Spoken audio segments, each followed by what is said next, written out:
This is not Shahbag square, this is the parliament. বৃন্দ,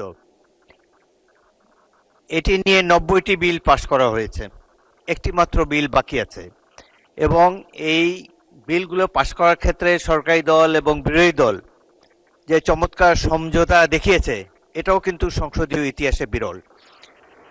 আমি অনেক বয়স হয়েছে, এর আগে 6টি সংসদ দেখেছি।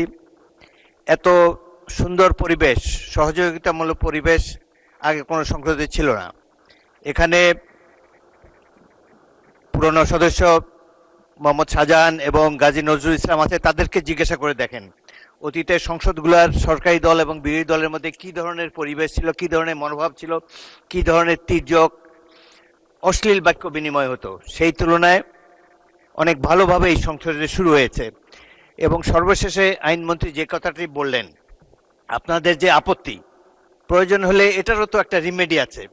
আমি মনে করি এই বিষয়টি নিয়ে এত অসহিষ্ণু হলে চলবে না। Mister Abdullah, this is not Shahbag square, this is the parliament.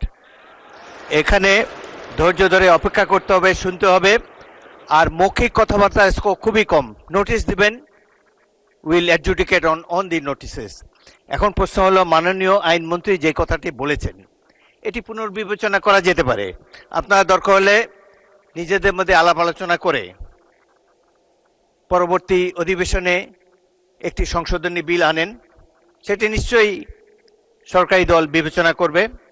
এবং আরেকটি কথা হলো যে সংসদের পরিবেশটা আমরা একটু ভালো রাখি।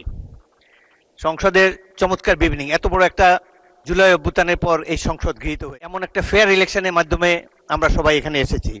এত বড় বিরোধী দল খুব কমই এসেছে, 77-78 জন, বিরাট ব্যাপার একটা সংসদে। সুতরাং আমরা এই স্পিরিট অফ কোঅপারেশন নিয়ে সামনে এগোতে চাই। আপনাদের আপত্তি অলরেডি বিবেচনা করবেন বলে আইনমন্ত্রী বলেছেন।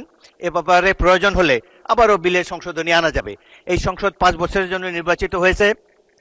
Let us beer with all this differences. আমরা সকল ধরনের অসুবিধা মতানৈক্য কমিয়ে আনতে পারি। গণতন্ত্রের সৌন্দর্যই হলো এই মতভিন্নতা, নাহলে তো একটা দলই থাকতো দেশে। এখানে 3-4টি দল অলরেডি আপনারা এখানে রিপ্রেজেন্টেড। সুতরাং আমি স্পিকার হিসাবে আপনাদেরকে অ্যাসিওর করতে পারি, I will do my best to see that opposition gets is due. এটা আমরা নিশ্চয়ই চেষ্টা করব। জনাব মুজিবুর রহমান, আপনি কি এই ব্যাপারে বলতে চান নাকি অন্য কোনো ব্যাপারে? এই বিষয়ে আর শুনবো না, অন্য কোনো বিষয় হলে বলতে পারেন।